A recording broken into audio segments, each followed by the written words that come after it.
All right, we welcome the Honorable Mayor of City of San Diego, Todd Gloria, to kick us off on item 200. Sir? Thank you, Council President, and good afternoon, members of the City Council. I'm here this afternoon to present the fiscal year 2026 draft budget. Joining me this afternoon is our Chief Financial Officer, Matt Vespi, along with our Comptroller, Ronaldo Chaval, as well as Ben Battaglia, who's the Assistant Director of Finance. Council President, we will need approximately 30 minutes for this presentation. Thank you. Let me be clear from the outset, this is a difficult budget year. Like cities across this nation, San Diego is facing serious financial headwinds brought on by broader economic volatility, including inflationary pressures, new international tariffs, and a structural budget deficit that we have carried for years. And while these circumstances certainly make it very challenging, we must, at the end of the day, pass a balanced budget. Having fallen short of the votes needed to pass the revenue measure known as Measure E last fall, the message from the public is that we must figure out how to live within our means. This budget achieves those three core objectives. First, to reduce our structural budget deficit, keep employees on the job providing the services that our neighborhoods depend upon, and continue to make progress on our key priority issues of keeping San Diegans safe, reducing homelessness, addressing our housing shortage, and fixing the damn roads. Every decision that we've made in this draft budget has been driven by those values. I want to emphasize right at the beginning that this is a first draft, a starting point for a longer conversation, and we know that this financial picture could change substantially before we deliver a proposed mid-year May budget that is informed by your feedback and the feedback of our San Diego residents. But this proposal is honest, it is balanced, and it is responsible in light of the information that we have in front of us today. As you know, we started out this process in late fall with a $258 million budget deficit, which has grown by nearly $100 million since then. And as you know, this administration did not wait until today to take action. I slowed hiring and implemented a strategic hiring freeze to limit spending last December. I reorganized city departments to streamline operations and reduce overhead, cutting 31 unclassified positions and saving over $5 million annually. I restructured my own executive team, eliminating the chief operating officer position and consolidating other functions, bringing management in line with the strong mayor form of government that the voters approved. You also see a commitment in this budget to our equity. This budget includes our equity framework. Tactical equity plan dashboard has been launched. Equity coaching is ongoing, and the budget equity impact statements will be present on every department. This builds on the work that we've done over the last number of years to weave an equity framework into every budget development decision-making process. We've also taken steps to improve our revenue picture in order to preserve core services. We are starting to collect and increase hotel taxes under Measure C, with revenue dedicated to our homelessness response. The City Council has updated user fees to be more cost recovery, including increasing parking meter rates for the first time in nearly 20 years, and raised the cannabis business tax to better align with our actual costs. And I'd like to sincerely thank each member of this City Council for your partnership in voting for these increases. However, as you all know, that job is not yet done. You have taken the first steps towards implementing the voter-approved trash collection fee under Measure B, and I will bring forward a fee for your consideration on June 9th. Doing so would relieve the general fund of $74.1 million in obligations. Additionally, I will be bringing forward a package of parking reforms for your consideration later this spring to modernize our parking meter collection system and include charging for parking on Sundays and have dynamic pricing for special events. I humbly ask for your continued support for these mitigation actions to ensure that we have the revenue that we need to preserve essential services that our residents rely on. Failing to do so will mean even deeper cuts. Because unlike the federal government, we have to pass a balanced budget. Our fiscal reality has already required us to make difficult spending reductions.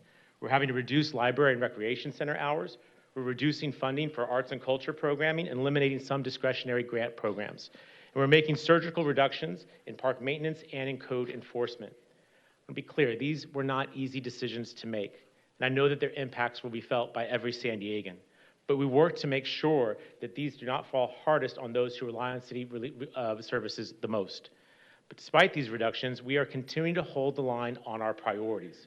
This budget will expand homelessness prevention, eviction defense, and other outreach services. This budget increases funding for our police department and our fire rescue department. And we're delivering nearly $846 million in capital improvements citywide, including significant investments in stormwater upgrades and funding for more than 388 miles of street repair. Council members, San Diego has faced tough budgets before, and we've gotten through them by being honest, disciplined, and united. I welcome your ideas, your feedback, and your continued partnership in the weeks ahead, especially as we navigate the extreme volatility brought on by the Trump administration. Together, we can pass a final budget that reflects our values, faces our reality, and keeps our city moving forward. I thank you for your time and for your attention this afternoon. I'll now turn it over to our CFO for the rest of the presentation. This afternoon, we're here to present the fiscal year 26 draft budget as the mayor described.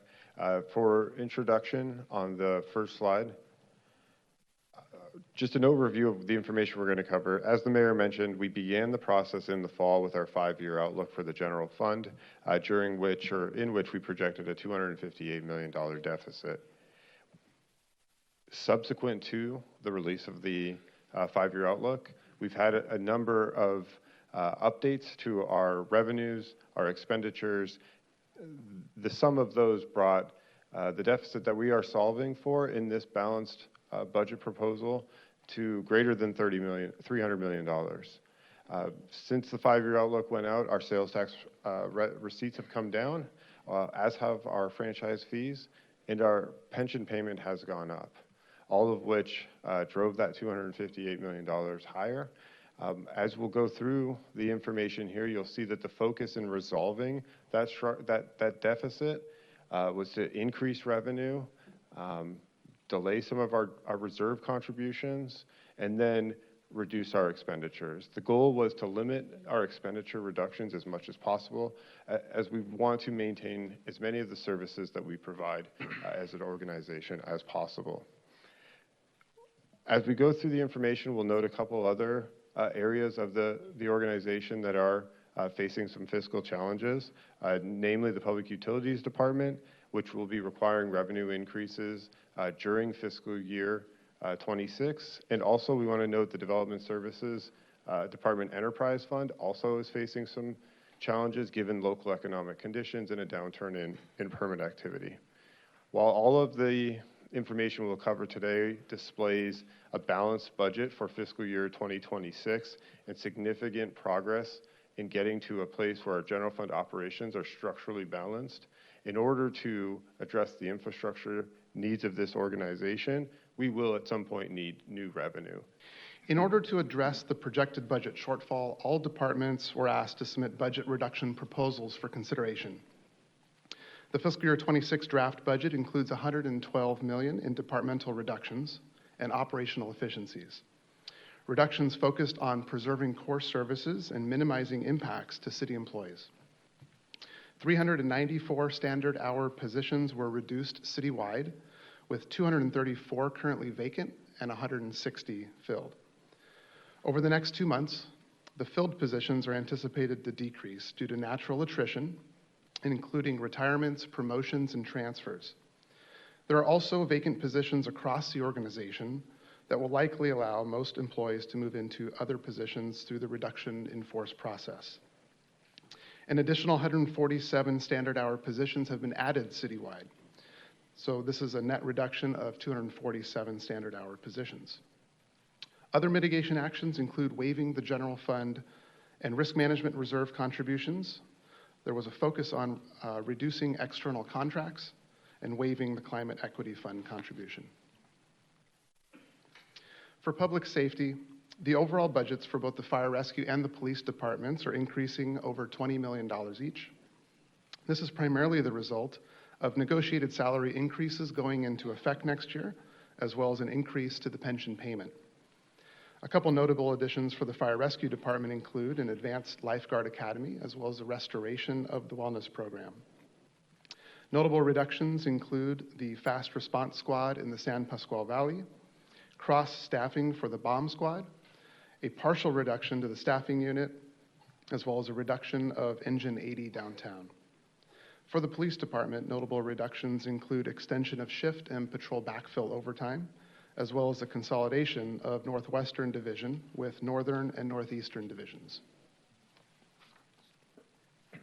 The fiscal year 26 draft budget includes $105.3 million in funding for homelessness programs and services, and it largely continues current service levels while expanding others. The general fund budget is increasing to $71.1 million, which is primarily supported by TOT reimbursements. The remainder of the homelessness services funding is supported by various state and federal grants, including HAP and CDBG. Homelessness shelters continue to be funded, including the safe parking and the safe sleeping programs. Other programs include supportive services, navigation programs, and coordinated outreach, which will continue next year. The Housing Instability Prevention Program, as well as the Eviction Prevention Program, will carry forward at current funding levels with ongoing funding. And finally, the budget includes reductions related to the closure of the Rosecrans Bridge Shelter, as well as the Caltrans Outreach Program. Notable adjustments in the area of neighborhood services include the closure of all libraries on Sundays and Mondays, and the Do Your Homework at the Library tutoring program is being reduced from 18 to 10 locations. Recreation center hours at all locations will be reduced to 40 hours per week. Select restrooms will be closed at some city parks, including Mission Bay Park. Security services at parks will be reduced.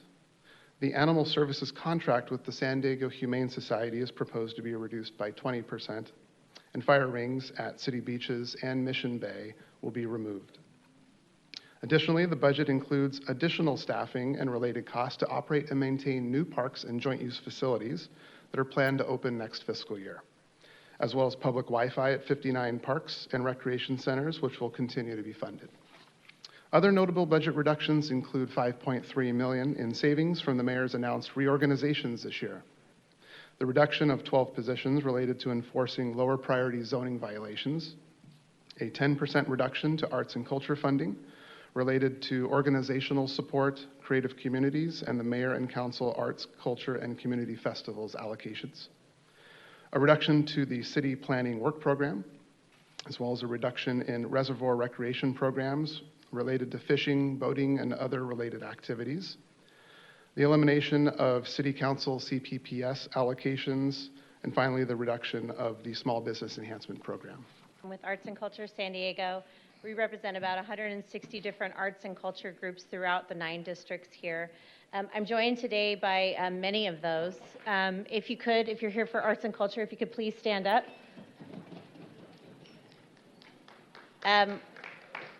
This is not a small showing. We are here, and we typically always try to limit how many speakers we have to be respectful of your time and the public's time. But really, it's hard to tell people to turn people away at this point because we know how important it is and how important it is to the whole of San Diego. We don't envy your position during this difficult budget year. We've heard the reports. We know that some difficult decisions will need to be made. But we ask that you treat arts and culture as the partner that we are and the vital community resource that we know we must be. You've heard it before. It's not an empty statement. We really are a partner and an economic engine. We are pulling our weight in the community, but have been asked to do more with less year after year. This is not the time to bring deep cuts to our industry. Arts and culture funding is an investment, not a handout. We are part of the solution that contributes to San Diego's diverse economy. We employ more than 17,000 San Diegans in arts-related jobs. We provide valuable programs to the community. We expose children, seniors, all neighborhoods to cultural offerings they may not receive otherwise. This is very important. How long will it take before our organizations are forced to cut jobs, cut programs, and simply move out of the community? We worry that those changes cannot be undone quickly. So when things are looking better again, can we rev up this engine? Please consider how the mayor's draft budget needs to be amended to save arts and culture. Don't turn your backs on our partnership. We know you've been supportive for many years. So please consider. Thank you. Good afternoon, council members and mayor. I'm Kim Phillips P. with Arts and Culture SD and Southeast Art Team. I'm serving District 4. I'm also an impact awardee and just relocated the Southeast Art Team Gallery from D8 to D4. Thank you, Councilmember Foster, for taking the photo with me when I was dressed as a bunny recently in City Heights. Today, we ask that you all please consider how the mayor's draft budget needs to be amended to save arts and culture. I'm also a face painter, and last weekend on Saturday, I served at 3 events. Muralist Dentlock, who's here today, has the largest mural in D8, and we're planning a new mural with Councilmember Elo-Rivera to beautify 36th and Imperial. Visual artists, as well as all of the arts, are in high demand, and we ask that you continue to support arts and culture, parks, recs, and libraries provide valuable spaces to the community that may not receive the benefits otherwise. Thank you for your support. My name is Cara Camden, and I'm here today with Arts and Culture San Diego. I live in District 9. As you make your tough decisions for this budget year, I hope you'll keep in mind the positive impact that arts and culture organizations have on our city's economy and our general well-being. Arts and culture organizations employ more than 17,000 San Diegans. Arts and culture funding is an investment, not a handout. We are part of the solution that contributes to San Diego's diverse economy. I'd also like to point out that cuts to library funding are also cuts to arts funding. If the library is closed on Mondays, that means classes in music, dance, comics, and more are also being cut. Arts organizations are hurt by library cuts. Please consider how the mayor's draft budget needs to be amended to save arts and culture. Don't turn your backs on our partnership. Thank you. My name is Vivian Moreno. I'm a fourth-generation resident homeowner in 92113, Logan Heights to be specific. As a native San Diegan, I just wanted to speak my mind on that. The arts and culture, they give so much to our community specifically. It is really the heart and the vibrancy of the community, and by any budget cut will hurt the community immensely. And so I really ask that you reconsider on what you do for arts and culture. Thank you. My name is Leslie Ann Latham. I am co-founder and artistic director of Project Blank, serving districts 3, 8, and 9. Our organization is dedicated to experimental avant-garde practice and as such represents a very small segment of the larger arts ecosystem in San Diego. But we represent hundreds of artists who help us to become all ears and listen with compassion and curiosity, and thousands of audience members who are hungry for different points of views and ways to discover new artists that have been relegated to the fringes of the art and music world. In a 2023 public opinion poll conducted by Americans for the Arts, they found that 81% of the population says that arts are a positive experience in a troubled world, and that having access to arts and music helps us to contextualize our experiences, increases our empathy, and facilitates healthy relationships between individuals and society. Please consider your continued support of what it means to be human. Thank you. Good afternoon. I'm David Bennett, General Director of San Diego Opera, and although our operations are in District 3 and District 8, we serve residents of every district in San Diego. As someone who has led my organization through complex budgeting processes, I understand the incredibly difficult task before you. Arts and cultural organizations enrich the lives of our diverse community with unique opportunities for connectedness and belonging. Additionally, at our own expense, we, like many other arts organizations, fill critical needs by replacing in-school arts education programs that have been cut. We find ourselves at a moment where we fear elimination of federal fundings for arts and culture. Since federal dollars also provide re-granting funds to state agencies, this would have a profound impact on many organizations in San Diego. If we add to this substantial cuts to city arts and funding, the effect will be devastating to many organizations that provide services that no others can. On behalf of many arts and cultural organizations here in San Diego, I ask you to please carefully consider our value to the community. Thank you for that concluding Thank comment. you. Becky Goodman. Good afternoon. My name is Becky Goodman. I'm from La Jolla Playhouse, located in District 1, but also serving all 9 districts in the city with our learning and engagement programs. I'm here to advocate against cuts to the arts and culture budget. Arts and culture organizations serve San Diegans through an array of programs that work directly with children in Title I schools, incarcerated, foster, and homeless youth, incarcerated and homeless adults, military personnel, veterans, and their families. These programs are offered free of charge, but they are not free to the organizations who provide them. We serve the people, and with cuts at the federal level, we need local government support even more to support these impactful programs. Thank you for your consideration. Good afternoon. My name is Kate Bernight, and I'm a museum fundraising professional working in Balboa Park, heart of District 3, and I live in City Heights as a resident of District 9. We're grateful for your ongoing support of arts and culture in another difficult budget year, but I'd like to speak to two specific points that I think Council could consider. First, nominal cuts, like the proposed cut of $85,000 designated to the Public Arts Fund, will be a drop in the bucket in the budget conversations, but can absolutely limit San Diegans' access to great works of art.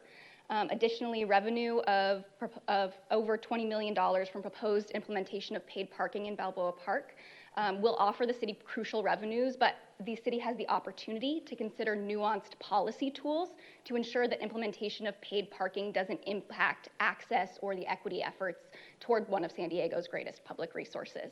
Thank you for considering. Good afternoon. My name is Amanda Lopez. I'm the Director of Communications and Marketing at the New Children's Museum, just blocks from here, as well as a board member for Outreach San Diego. In both of these roles, I've seen the firsthand powerful impact that arts and culture has on San Diego's youth, San Diego's families, and tourism. Providing access and resources to art spaces, libraries, creative workshops, hands-on education, and the like is not just about entertainment. It's about building a stronger, more empathetic, and innovative community. When we invest in the arts, especially for our youth, we're investing in our city's future. We're shaping more socially aware, expressive, and creative-minded adults who will contribute meaningfully to San Diego's growth. Arts and culture are not extras, they're not luxuries, they're essential. They support mental health, fuel academic success, and foster a sense of belonging. For many families, arts programs offer a safe space to heal, to explore, to grow together. I urge you to prioritize funding for arts and culture in this year's budget. Thank you. Good afternoon. My name is Carmen. I own Mujeres Brewhouse and represent Border X Brewing in the zip code of 92113. As being a business owner in the community within the past 10 years, our priority has always been arts, culture, and music.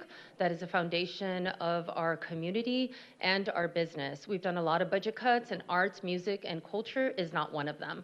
So I believe that it is extremely important that we continue to have that budget from the city to continue the growth and support for arts and culture within our community. Thank you. Good afternoon. My name is Ali Sad. I'm with Persian Cultural Center in San Diego. For almost 30 years, we have been receiving a grant from the city, which has been instrumental in our existence and in promoting art and culture, both in our community and throughout San Diego. I understand that difficult decision that needs to be made. And I don't envy your positions, but we need you guys to understand that art and culture has a great role in our community as new immigrants. We provide valuable programs for community, exposing children and adults to cross-cultural activities. We appreciate your consideration. Thank you. Wow. My name is David Sid. I'm the Executive Director of the House of China International Cottage in Balboa Park. I urge the council to consider keeping the art budget at the current level.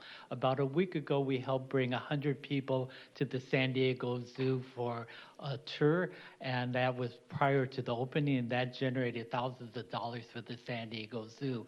A few days ago was International Children's Day, and the House of Turkey invited consular officials from Los Angeles, Orange County, and LA County Turkish schools. The House of China did our standard cultural open house, and we invited Barnard Mandarin School to participate. By happenstance, there were also visitors from China, so they came and took pictures. So these are just a few examples of how we generate visitors to Balboa Park and serve as an economic contributor to San Diego. So thank you very much. Thank you so much, City Council members, especially Council Member Campiro, for joining us down at Casa Familiar and recognizing April as Arts, Culture, and Creativity Month. While I was walking here, I noticed something walking by, that the concourse that this City Hall sits on was conceived by citizens of vision and dedicated by the people of San Diego as a tribute to culture, diversity, and good government. 1965. The reason I share this is because I see that government does recognize the importance of arts in providing economic prosperity and well-being. So I urge you to continue investing in the arts and culture, especially during a time when government efficiency is attacking amazing programming. Thank you. Good afternoon, Council President LaCava, council members. I'm Corrine Wilson with the San Diego Municipal Employees Association. We are still reviewing the mayor's draft budget in detail, but I needed to come to you today with an important observation. As the draft budget calls for cutting large swaths of employees, management positions are generally untouched. MEA has been coming before you over and over again regarding the outsized and disproportionate increases in high-cost management positions, while frontline positions that provide services to residents languish. In December, MEA General Manager Michael Zuchet presented data regarding the swift increase in the number of expensive program manager and program coordinator positions over recent years. Unfortunately, the trend persists. Are we really cutting libraries and park and rec hours and programs and many of the nuisance abatement inspectors and development services without looking at their management, which has grown significantly in recent years? I will give a brief example of one department, Parks and Rec. The draft budget proposes a loss of 145 FTE for a general fund overall number of 975.57 FTE. The last time the city had so few FTE in Parks and Rec was in FY 2022 with 923. So let's compare. In FY 2022, the department had 3 program managers. This year, it's proposed for them to have 4. In FY 2022, the department had 0 program coordinators. This year calls for 1. In FY 2022, 0 assistant deputy directors. This year, 1.75.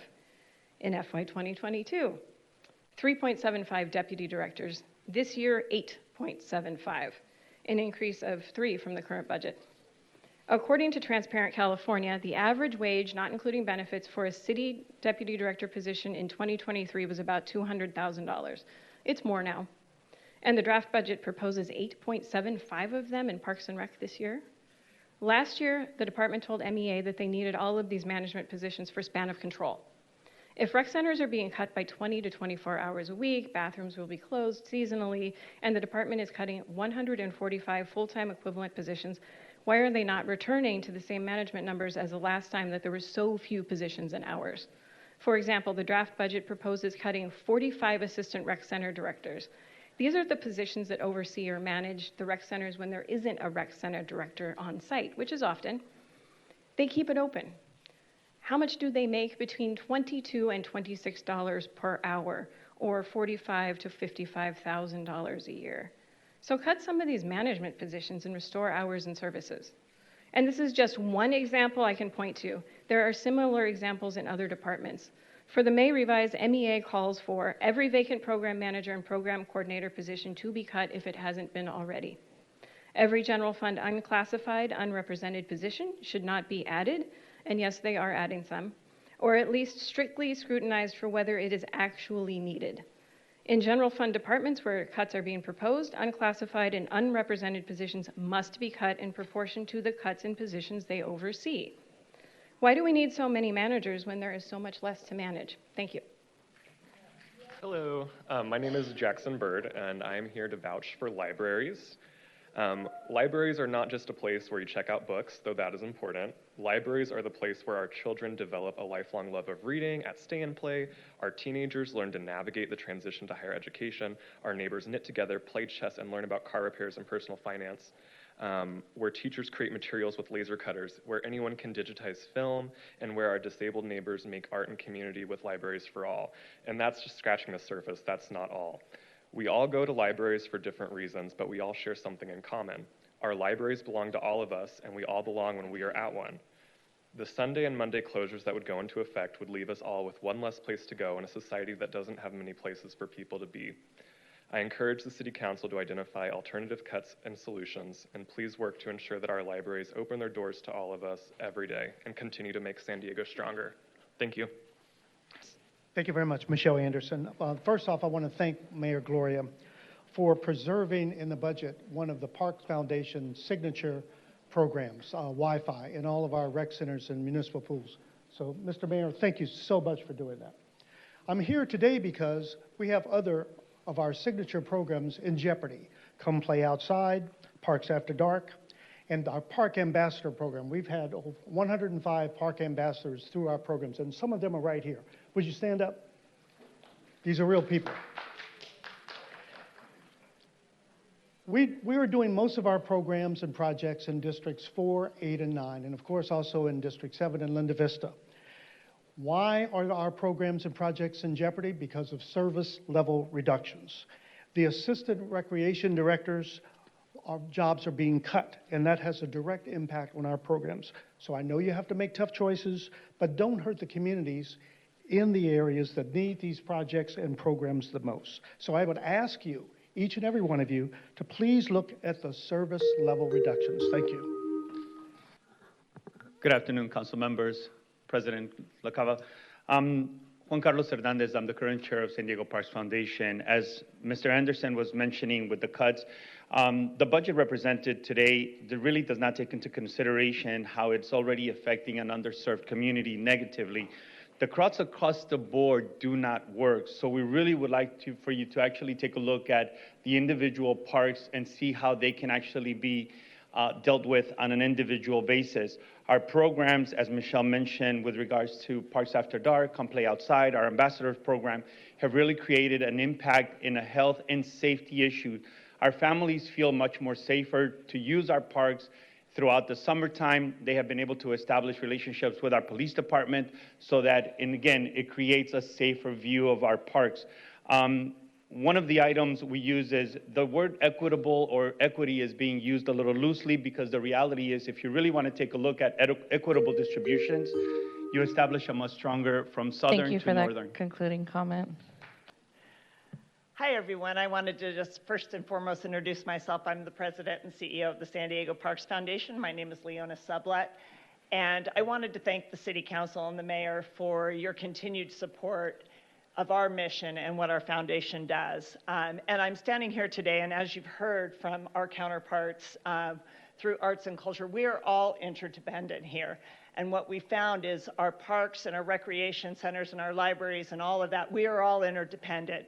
And we are all what I would consider at the tip of the spear for prevention in many ways. And we show and we bring together the people who are the heart of our communities that we all collectively serve.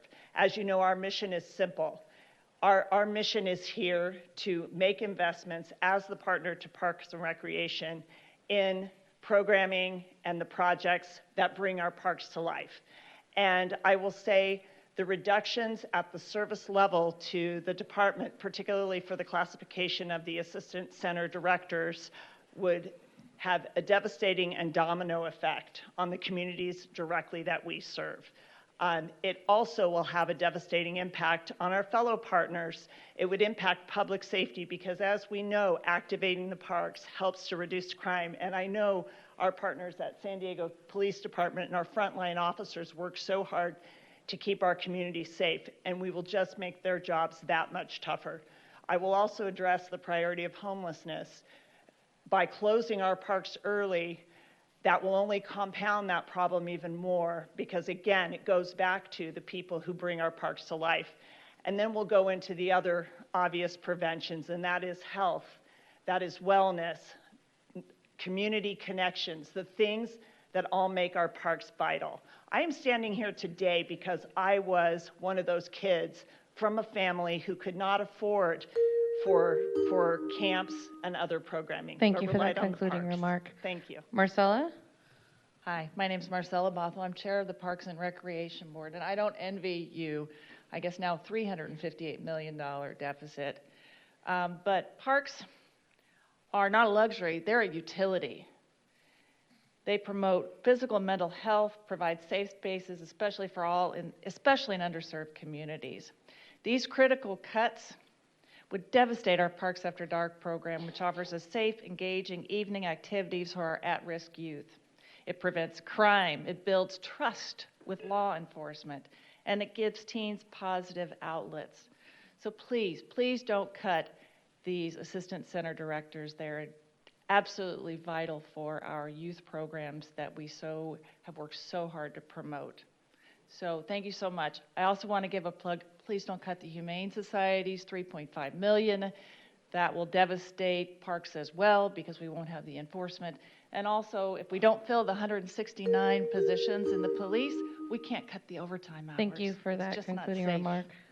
Cesar. Cesar and Purita Javier, a small unit, political unit. Sorry, folks, from the law enforcement. What you have heard, what we have observed from among us, is a failure in governance.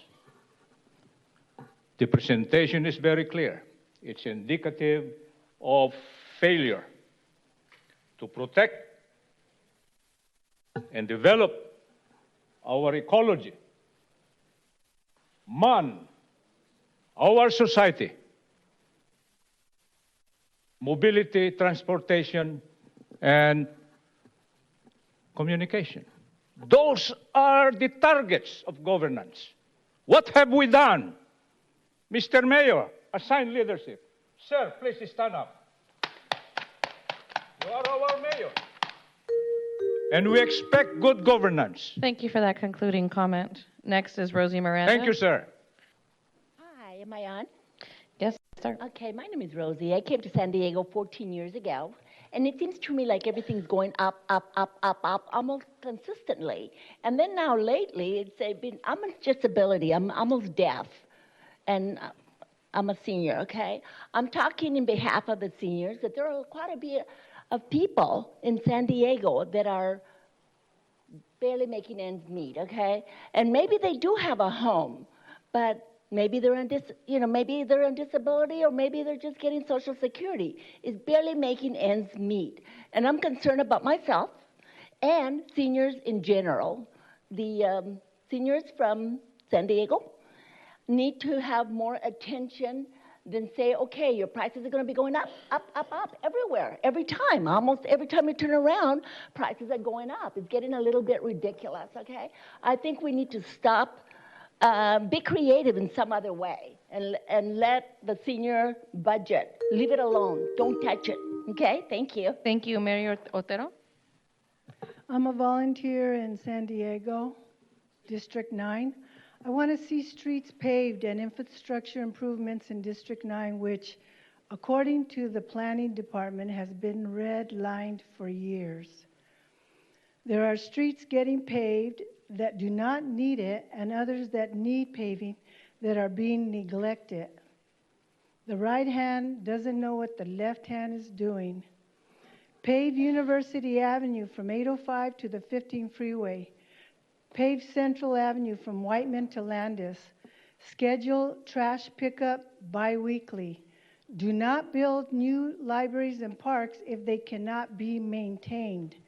Maintain the youth facilities at public schools. There's a lot of duplication in this city. Thank you very much. Good afternoon, Patrick Stewart, representing the Library Foundation. I realized over the weekend that most springs, since I moved back here from DC in 2010, I found myself in the same spot, advocating for support for our library in the last 6 years in this capacity. Our library system has suffered repeatedly from a significant lack of investment. Time and time again, we hear members of our city council prior to your arrival and from you all as well that our library system is world-class. Our library staff are heroes, and our library director is among the best, and that's true. The staff are heroes, and Misty is among the best. However, I ask you to imagine how incredibly world-class our library system could actually be if Misty and her team had the opportunity to plan based on vision, growth, and impact versus planning based on scarcity. The Library Foundation fully understands the financial situation that the city finds itself in today, and we further understand the need for every department to make cuts. Finally, we are devastated for the residents of San Diego who are going to lose access to their libraries 2 days a week should this budget pass. We are relieved, however, that cuts to the programs and the resources that San Diegans have come to rely on in their library are thus far spared from those cuts. My ask to you today is that whatever budget is passed, it includes a well-thought-out strategic plan for long-term sustainable revenue, and that plan includes accountability and transparency. Under no situation is it okay for our world-class library system in America's finest city to remain open only 5 days a week. It is not okay that library facilities continue to suffer under tens of millions of dollars in maintenance deferrals, nor is it okay that we allow a future where San Diego cannot realize the full potential of its library leadership and its staff. I pledge a commitment to work hand in hand with each of you in any way possible to see that we crawl out of this financial mess quickly and sustainably, and we finally turn the corner to investing in our libraries. Thank you very much. And Catherine Douglas, District 1. Cutting the SDPD budget is non-negotiable. Public safety is the #1 responsibility of government at every level. A $7 million cut is asking PD to do the impossible.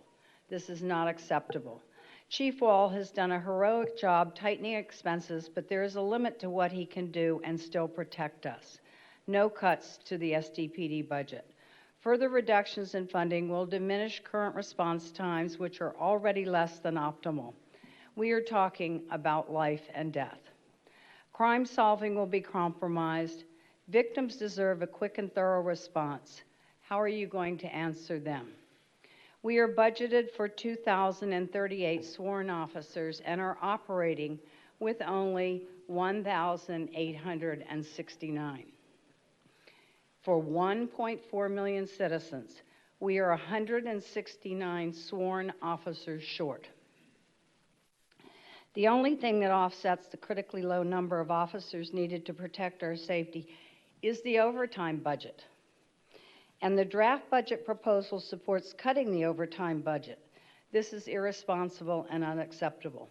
We're operating far below the ratio of sworn officers per capita compared to other major cities, and the draft proposal will exacerbate this ratio. This draft budget is asking SDPD to do the impossible. It's irresponsible and endangers each of us. I would be broke if I ran my household expenses the way the city of San Diego is running our city. Oh, I guess the city is broke. Thank you, council members. Larry Webb, I'm a Mission Beach resident. I've been a member of the Captain's Advisory Board at the Northern Division of the Police Department for the last 5 years. The #1 responsibility of the city is public safety, plain and simple. Any cuts, I urge you not to make any cuts to the police budget or overtime. It affects everyone throughout the city. Captain Wall and his team understand and respect their fiduciary responsibility to the city. And I have seen firsthand how they have worked since Chief Wall has came in to really work to use those hours responsibly and effectively. So I urge you not to make any cuts. Do not make their job any harder than it already is. Thank you. Vicki Granowitz. Cassie, I'm the chairman of the board of an arts nonprofit called Vanguard Culture. I'm here to tell you a story of a little boy that grew up in the inner city of Chicago who got an opportunity after his father died in a car accident. He was an artist. He got a full ride scholarship to the Fulbright. He went to the top design school in America, and he went on to get a degree, 2 degrees at University of Illinois, at UIC, and then later served in the U.S. Air Force. That person is me. The reason the arts did that for me, and that's what we'll do for our inner city, growing up in the inner city, please support the arts. Okay, ready. Hello, my name is Alex Hoy. I am an art teacher for the Expanding Learning Program for the YMCA. I also am one of the founders of the Comic Arts of San Diego, and I am not coming up here to plead about the arts cuts or even the libraries. I'm here to give an absolute warning because I teach your kids art history for a living, and art And everything that art means is an expression of the self, which means it's the baseline for critical thinking.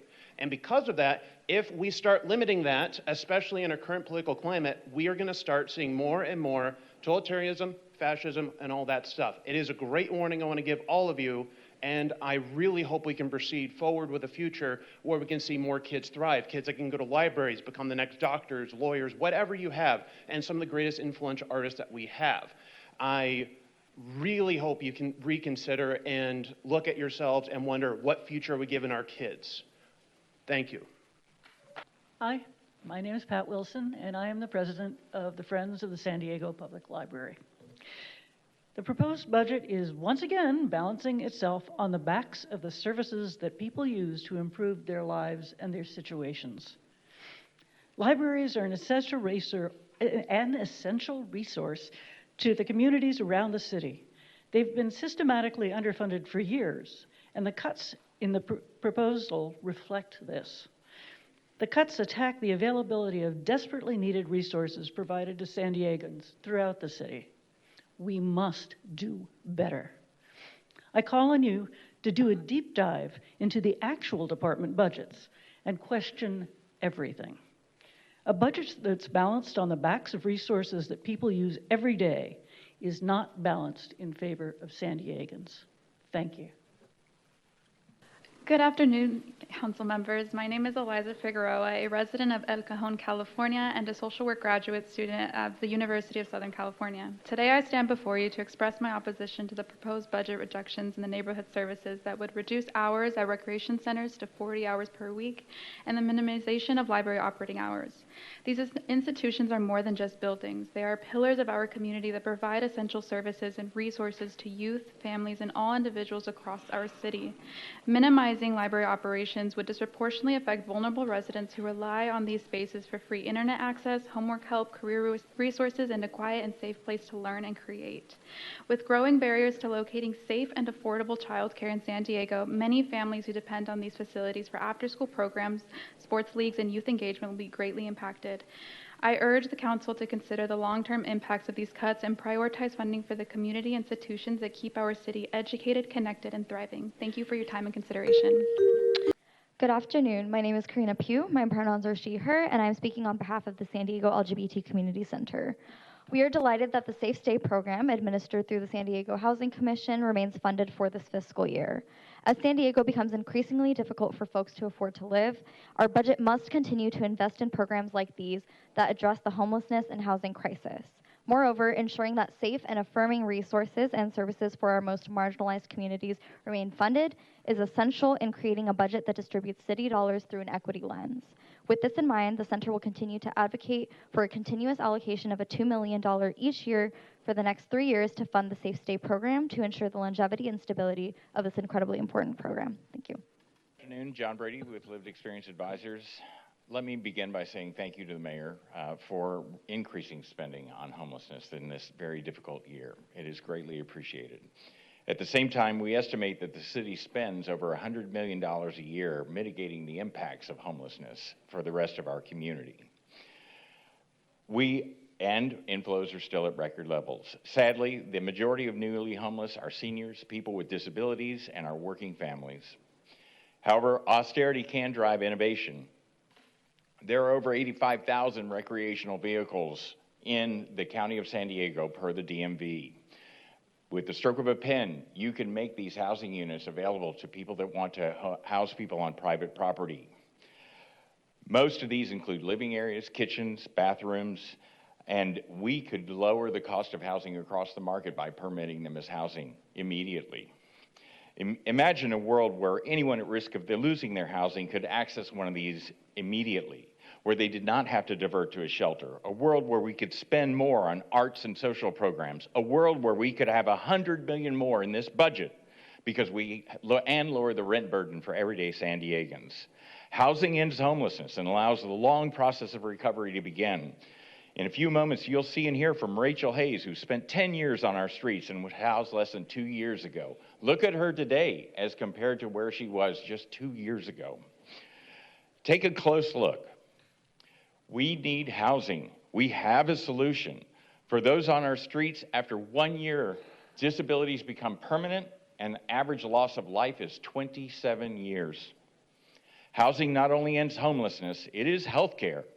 So please do everything in your power to make it available and affordable to all. Thank you. Hi, Blair Beekman. Thanks for the meeting today. For myself, this is budget matters are important to us. I want to work budget matters towards ideas of peace and not war, towards creating accountability and best practices that have the purpose to not harm each other. The City of Oakland has a love life philosophy. I hope we can really work towards those goals.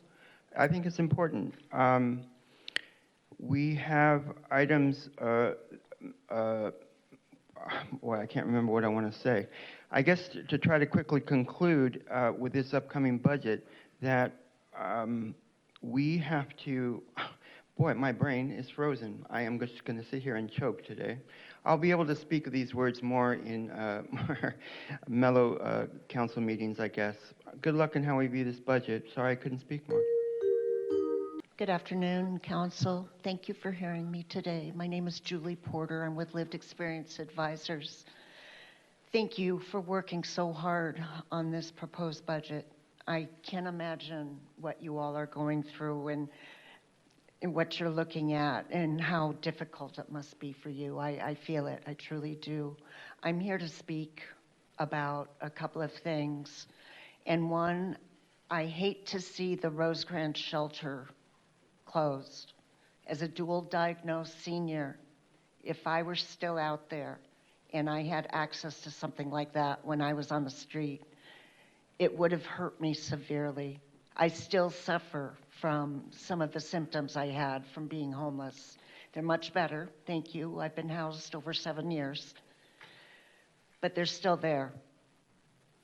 The other point, I will reiterate what Mr. Brady said about the RVs. Thank you for hearing me today. Hi, Natalie Rashke with Lived Experience Advisors. Today I stand before you to address an urgent need. The San Diego Unified School District has offered a disused school as a safe parking lot for families in their vehicles, free of charge to the city. Yet the city hesitates, citing budget constraints. I ask, can we afford not to invest? My family once lived in an RV and part-time in a van, not seeking handouts, but a space to rebuild with a family. We have shelters opening up for women and children, but that's excluding families that may have a husband there to support them. The school district holds students accountable for their grades and their attendance. My son, once on the football team, was put on the loss of privileges list, receiving truancy letters, and plummeted his grades to 3 Fs, only passing 2 out of the 7. It affected his self-esteem. I told him, son, you're not failing. The system is failing you.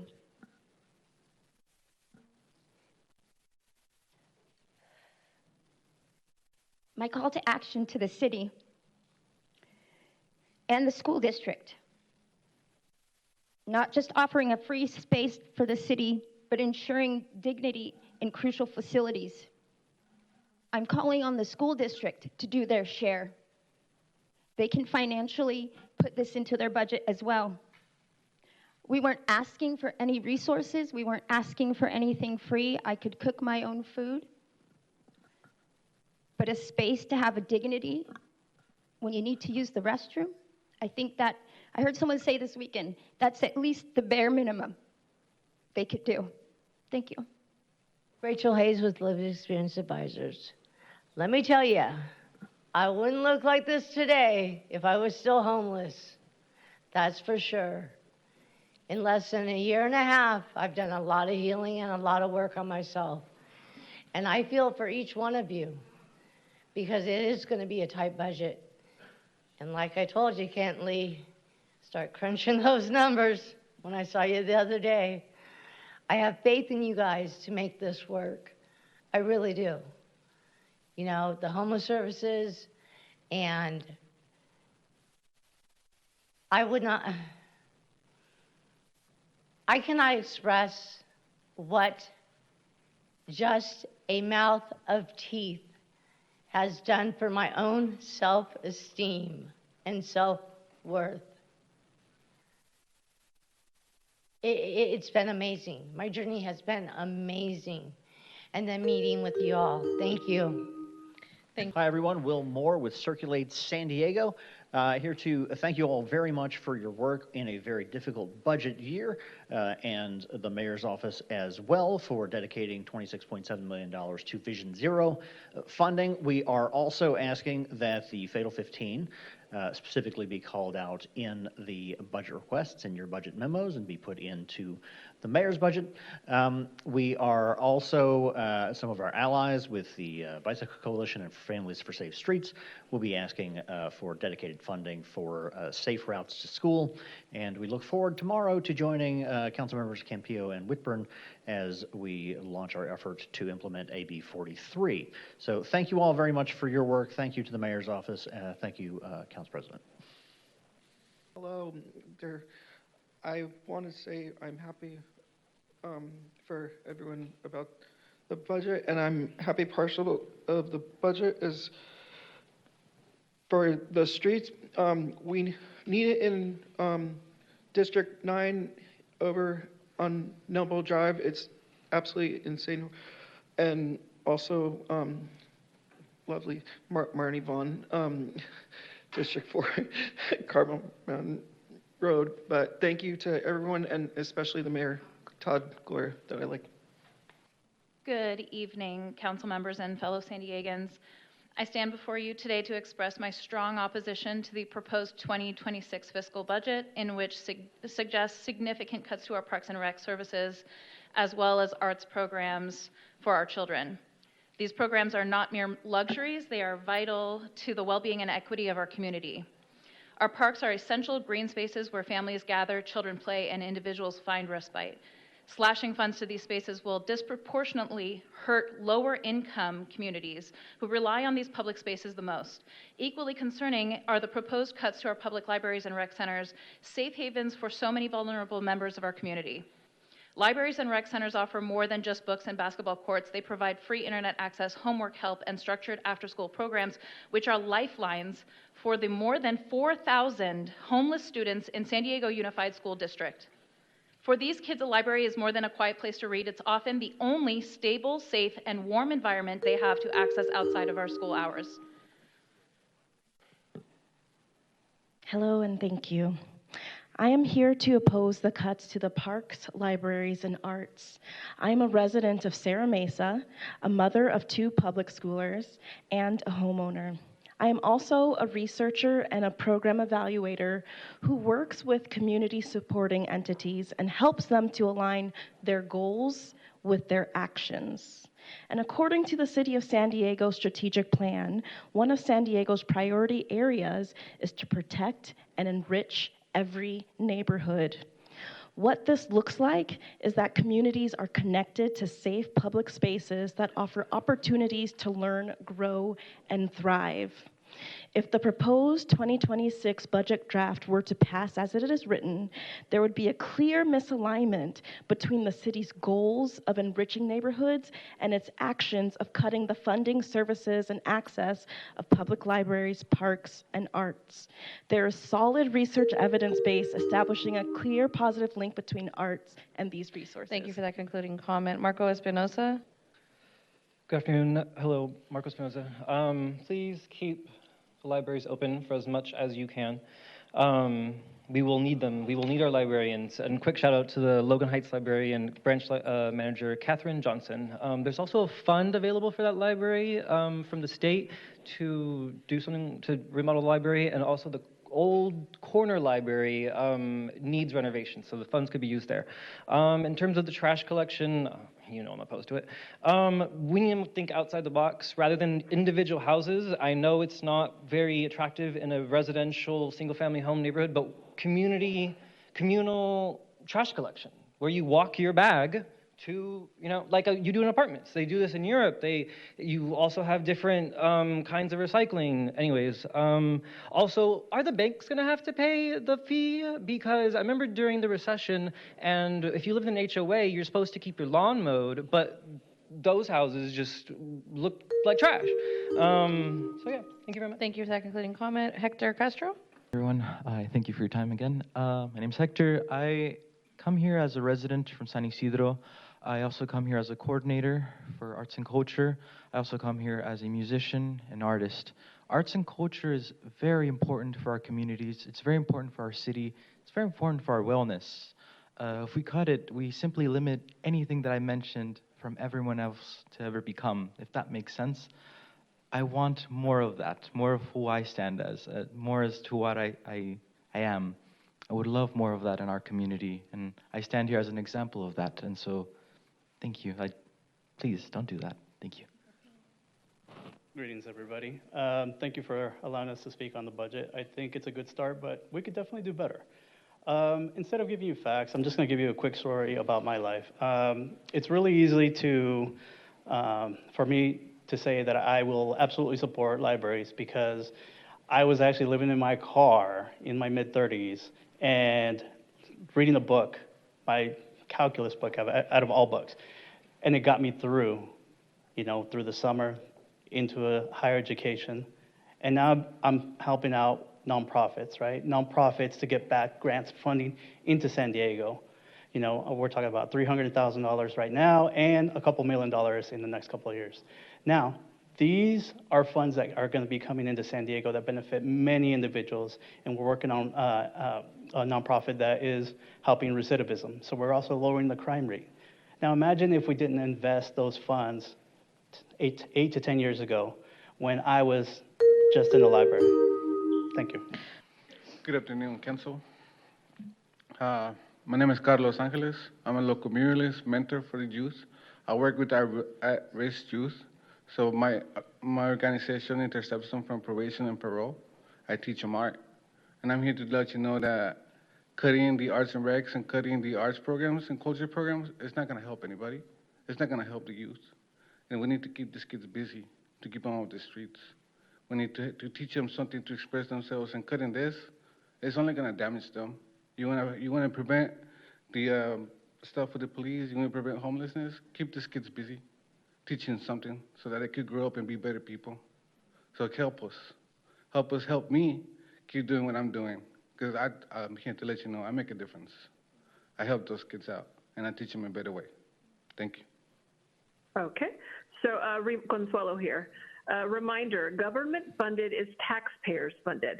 This is what happens when government gets too big and ignores its people and disables them into dependency. This is what happens when the citizens blindly trust their government. Consumer confidence is zero. All trust of government is lost. You see it with the lack of participation in the public regarding District 1 special election, another wasteful endeavor of our tax dollars thanks to the reckless, irresponsible local Democratic Party. Don't get me wrong, I know that both parties are corrupt, but the Dems are extra sloppy and arrogant. The audacity of Todd asking the people to live within our means. Oh, you mean like when you attended a panda's funeral in China on our dime? So living within one's means, AKA lowering our standards of living for the collective, is your request. Same collective that continues to overlook and allow for this ill-corrupt local government to continue to misbehave. Overlooking recklessness is what's being requested. Your time has concluded. I'm a teacher and I see what kids need every day, and it's not more police. It's safe support at places like libraries and rec centers. Cutting these programs while protecting a bloated police budget, it's not just bad policy, it's a betrayal. The data is clear. After-school programs lower dropout rates, reduce drug use, and keep kids out of jail. Park-based programs drop arrest rates. Libraries reduce crime. These are tools that actually keep our community safe. I personally have students who will have nowhere to go Monday afternoons with the proposed cuts. Meanwhile, we're dumping money into policing, money that could go into programs that prevent crime in the first place. And we're locking ourselves into decades of pension debt while shutting down the places that give kids a future. This isn't public safety, it's backwards. Reinvest in youth, cut over policing, stop closing doors on the very people you claim to protect. My name is Nancy Kavanaugh Wilson. Today is my birthday. I won't tell you how old I am, but I will tell you that this is the 5th birthday that I've had to spend without my husband, because my husband was killed in January of 2020 by a drunk driver while he was cycling. Since then, I've joined Families for Safe Streets, and we're asking, one of our main focuses is to get kids to school safely. And we want to invest countermeasures along the 6 critical corridors, all where children are walking to and from school. Secondly, we want to fix the fatal 15 intersections. And finally, implement AB 43 in school zones. I never could have imagined the pain and heartache of losing my husband. And I'm just hoping that we can be proactive in taking measures so it doesn't happen to other people. Thank you so much for your time. Thank you. Good afternoon. I'm Sally Small from Emerald Hills. First of all, I'd like to say thank you for your efforts, but yes, you need to put your money where your heart is. I think more than anything else, that means that you need to put the money back in for Parks and Rec and Library and Arts and Culture. As the teacher said earlier, I totally agree that we need to get our children in a good place, in a better place than they are, so that we don't need the number of police officers we have. I didn't see enough on the stormwater for helping from the people that were affected by the floods. I also am curious about, with the police, is the RSVP program still on? Can we use non-sworn officers to do some of their jobs and save a heck of a lot of money? And I don't like the overtime budget that was used for moving vehicles, as much as we hate having abandoned vehicles. Time has Thanks. concluded. Thank you so much. I will. Shouldn't be shutting people off. He should actually have extra time to speak, but hey. It's so interesting. Wouldn't that be cool if Todd Gloria was not involved in racketeering? I mean, he's sitting here saying for people to live within their means.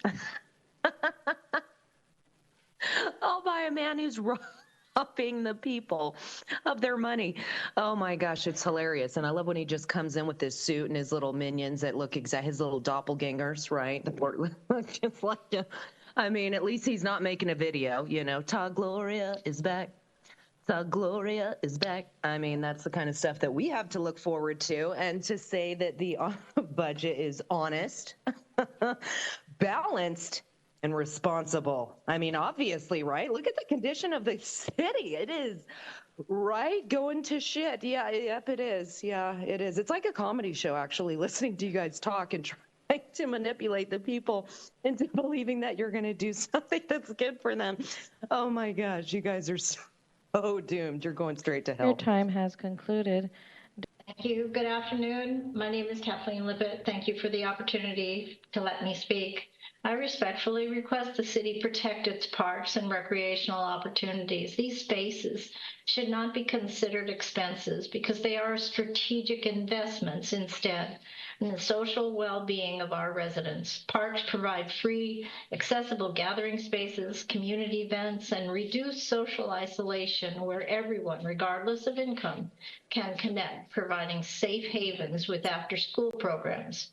Youth engaged in healthy and safe activities reduce youth crime, delinquency, and high-risk behaviors. These programs may be the only source of enrichment, exercise, and recreation for low-income families, seniors, and those with disabilities.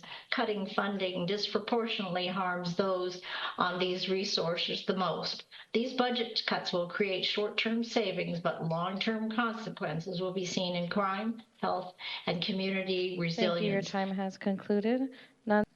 Hi, I'm Claude Castañeda.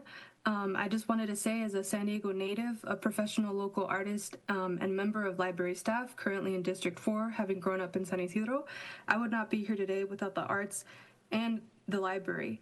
I ask the council reconsider the cuts to arts and culture, the library, and parks and rec. The library creates a space for much of the public to interact with the community and work as one of the last free third spaces in our city. I see the impact the library has on a daily basis on children, teens, and adults. We speak of a budget that's equitable and preserves core services. However, these cuts would be detrimental to the public and San Diego as a whole. leaving behind San Diegans who need it the most. San Diego is known as America's finest city in part because of the immense vibrancy and culture that exists within it, partially because of the arts that exist here. I ask you to consider not cutting that, as it's very important to the public. Thank you so much. Thank you, Doreen Diaz. I implore you to please help the kids keep the sports park and rec.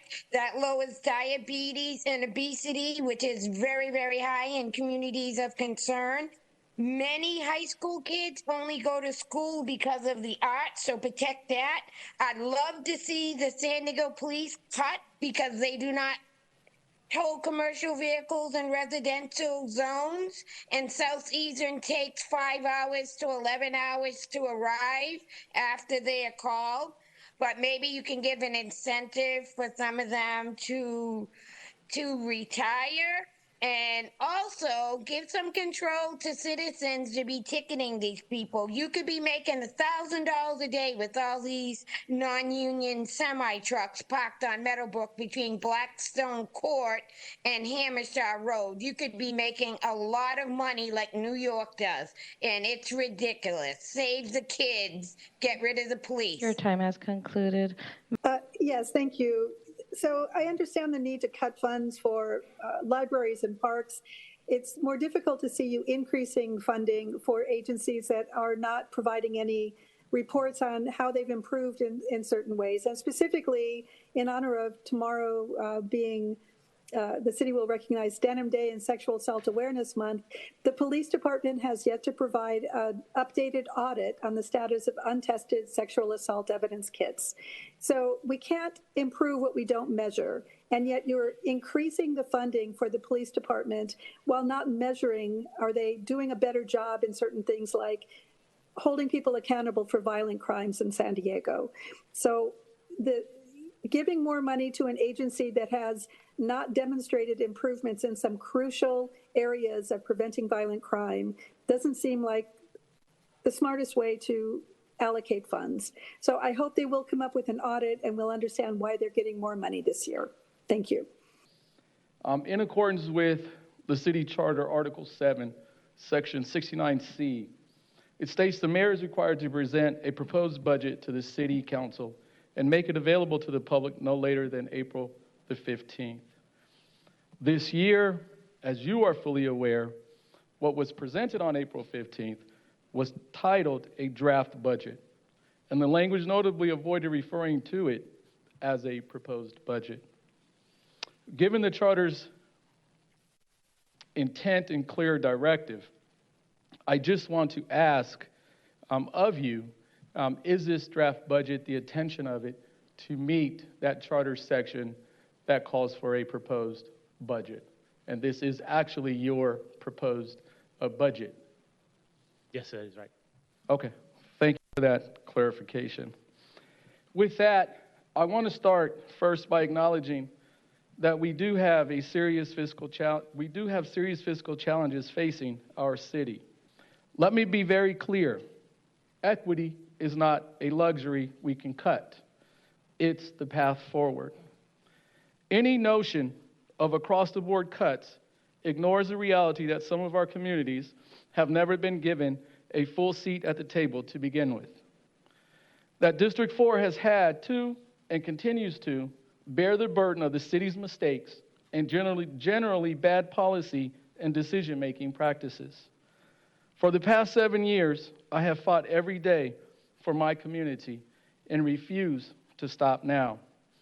I would be remiss if I did not remind the mayor and this council that when it came to the tax increase, support came from communities of concern and not the high and highest resourced communities. This must not be forgotten as we work to finalize the fiscal year 2026 budget. As for across-the-board cuts, it's unacceptable to me that libraries and rec centers and communities that have been underinvested in for decades are getting the same cuts as in some of our most affluent communities in the city. We can know the line item cost of a library to our city, but the cost to human lives is incalculable. What is the cost of youth not having a place to go after school? What is the cost of communities not having free and low-cost gathering places? And at a time when Donald Trump and his allies are slashing federal investments in education, youth services, and social supports, we cannot afford to compound the harm here in San Diego. The proposed budgets across the board cuts to parks, recreation, and libraries aren't just budget line items. They're a direct hit to the public spaces where our kids learn, grow, and feel safe. And many of our seniors find fulfillment, enrichment, and purpose. These neighborhood institutions are lifelines for working families. They offer free after-school programs when school budgets are shrinking. They provide safe places to gather while violence and online exploitation is rising. They keep kids connected to mentors, music, books, sports, and just possibility, even as the federal government is turning its back on them. And now with Trump and Musk openly attacking programs and services that have long been relied upon by the most vulnerable, San Diego's young people and seniors are being left more and more exposed than ever. And that is exactly why we cannot balance the city's budget on the backs of our most vulnerable children and seniors. Some families, this is really hard for some people to believe, but some families do not have access to internet. They need to be able to access computers and reference materials at our libraries. So seeing hours cut down, particularly Sunday hours, is something that will have a major impact to my constituents. The same could be said for our recreation center hours. For every rec center hour that is not accessible to a child or student, that is an hour that they will absolutely be out in the streets. I've had a lot of conversation with folks in my community about the impact of our park and rec department. And it is by surprise that I'm wearing green, by the way. A lot of the park and rec folks, a lot of the park and rec supporters were wearing green today. You know, I think of the vice president of Lucky Waller Little League. And just a few weeks ago, we were sitting down talking about the fact that she never ended up joining a gang, as a lot of her friends did, because she had the folks at Montgomery Waller there. She now works at UCSD, is an extremely productive member of our community. Lucky Waller, as a lot of baseball fields in our park and rec system are facing, need a lot of help. And she and my office have worked together to find resources that do not include city resources to help fix one of the oldest park and rec facilities or leagues, one of the oldest park and rec leagues in the South Bay. And we did get a private donor to help fix those, to fix the ball fields. But just hearing the impact that the park and rec staff had in her life, I fear for those hours being cut, having an impact in my community that is going to be felt, not today, not tomorrow, but is going to be felt in a few years with our SDPD staff. And I'm just exhausted. It seems every single year we're back to the same thing. The only exposure a student in communities like San Ysidro and Logan Heights might get to the arts is when a nonprofit group provides a free performance at their school or offers it in one of our libraries. That kind of experience could be life-changing for kids, and it just breaks my heart to think of that a lot of this is not going to happen in the next up-and-coming year with this proposed budget. And we've made so much progress the last few years in prioritizing capital projects and programs in communities of concern. And I feel that this budget, we're actually taking a step backwards. At the same time, the same austerity approach is not being taken to outside contracts. For instance, just last week at the Rules Committee, we discussed an extension and increase for an existing outside service contract. Part of that not only included continued spending of nearly $600,000 per year in general fund costs, but also an 8% annual escalator. 8%. Now, I do understand the need to continue funding for services provided, but I have a problem when some of these contracts have escalators in them that seem on a very high side for me. For outside contracts, it's business as usual. For kids in D8, it's cuts to your library hours and rec centers. And it's instances like this that really, truly frustrate me. This city council has been a staunch supporter of making sure our underserved neighborhoods get the funding they need to provide residents with the same quality of life as wealthier communities throughout the city. We need to continue our commitment, and we need to continue that will be our approach. Next to Council Member. Oh, did you want to respond? Just one thing for the record, Council President. The statement was made that this draft budget is business as usual for outside contracts. I'd like the council member and the public to understand and see this budget proposes a $35 million reduction to outside contracts. It's a part of why some of the folks were here today in opposition. It's not status quo. It's a $35 million reduction, which, for point of reference, is more than we're asking in terms of reductions to vacant positions, which is about $30 million. Just for the record, not status quo, there is a substantial reduction there. We are asking folks who we normally contract with to receive less. You've heard that from the Humane Society. We'll be bringing some leased facilities that we're going to vacate, insurance, other things like that. We'll see more when we get into it, but I want to make sure in terms of the record for today and any representations to the public, it's $35 million reduction in outside contracts in this draft budget. If I could respond to that. Thank you for that clarification, Mayor. You have to understand, though, when we're approving an 8% increaser, or let me ask this: what is our outside contracting budget right now? Is it still 205, or did that go down by 35 million, as the mayor proposed? So that would be what, 175 million? Because last year, if I'm not mistaken, it was 205.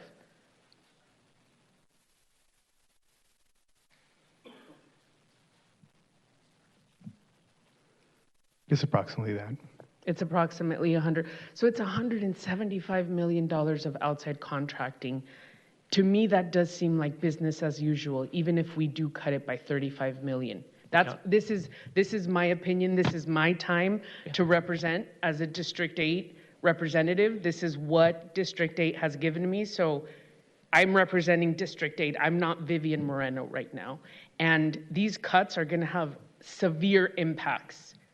And when just last week we're proposed with an 8% escalator on an outside contract, it is business as usual. That doesn't tell me or District 8 austerity. That doesn't say that to me. So it is my opinion that this is business as usual. This is my opinion, and I will stand that ground. Councilmember, you're welcome to have your opinion. The contract you're referring to is the Get It Done app, which I believe many of your constituents actually utilize heavily to let us know how to respond to their needs. With regard, you can feel as though this is status quo, but let the record reflect this budget is proposing a $35 million reduction in outside contracts. The Get It Done app is also, there's an audit just showed a few months ago that the Get It Done app is leaving behind 10% of our population. The one that does not have Wi-Fi. That's another issue I have with what we're doing with Get It Done. And I don't want to get into the Get It Done issues, but I continue to say $175 million for outside contracting is a much higher number than our park and rec and library hours. Much higher number. And I too have an issue with across the board cuts. I really do. And so I appreciate you coming up and saying your piece, but I need to say mine. Not a piece, just facts, Councilmember. Thank you. Well, I'm going to say my facts for my community. But and you'd be wrong because the dollar amount is $35 million less. And that's $175 million to outside contracting, Mayor. For contractors that provide security at libraries, that provide janitorial services at our parks. Those are jobs that are our city employees could be doing. I'm just, again, Councilmember, there was a reduction there. I think it's important for the public to know that that's the truth. Well, this is my truth as well. Thank you. All right. With that, we'll go to Councilmember Von Wilpert. I too want to echo some of the public comments that our greatest responsibility as a government is that if someone, God forbid, has to call for help and a dispatcher answers 911, what is your emergency? We have professionals to respond on time every time. That's our fire department, our EMS workers, our police department, our lifeguards. You guys can't take a day off or a night off. And I know we talk a lot about overtime for police and fire and lifeguards, but that's just making sure we have coverage. We don't have enough personnel to work 24 hours a day on a regular time schedule. And so officers, firefighters, lifeguards, they volunteer to take those calls all the time. Sure, can we reduce overtime? Yes, of course we can. Of course we can streamline things, but not to the point where we don't have someone to answer the 911 calls. That will be a very strict line for me. And I will just upfront note that I think one of the concerns I have looking at where this proposed budget stands today is that it was developed at a time period where we were still looking at our mid-year review. It was developed in a time period prior to most of what we have seen happen this month in the country. And that in just the last couple of weeks alone, the turmoil that we have seen presents a pretty scary look forward as to what we're expecting as impacts from tariffs. The economic condition week over week has only worsened, it appears. And none of that, I believe, is really factored into the outlooks here from a revenue standpoint. So I don't even know that in our third quarter report we will fully get that as yet either. And so what's concerning for me is that the revenues, for once, might actually be fairly rosy. And I understand you'll probably be doing your best to sort of track where it's going to be headed, but I think we simply have to be prepared moving forward for that potential change. So frankly, yes, I mean, I get this, the proposed budget as it stands. I think what's worrisome for me is that trying to analyze it becomes very difficult for us on this council, because if you have noted that you're expecting significant changes by the time the revision comes out in May, then, and this may not be the floor of what we are expecting, then telling you what our concerns are now may not equate to what you may put on the table in May. And so I say this just to openly note, it feels like it throws the entire process out of whack. I would ask from the mayor's team, from the finance team, knowing that things are likely to get worse before they get better, I don't know how best that you may come up forward with this, but I frankly believe the council needs to understand what the next potential layers of impact you are anticipating are, because those are going to be part of the discussion that we have to have. I think if we just spend our time discussing what's in this proposal, we're likely going to miss a chunk of things that you'll bring forward in May. Right? And again, I just don't know what the best way to address that is going to be. But I don't want to miss that in the grand scheme of things.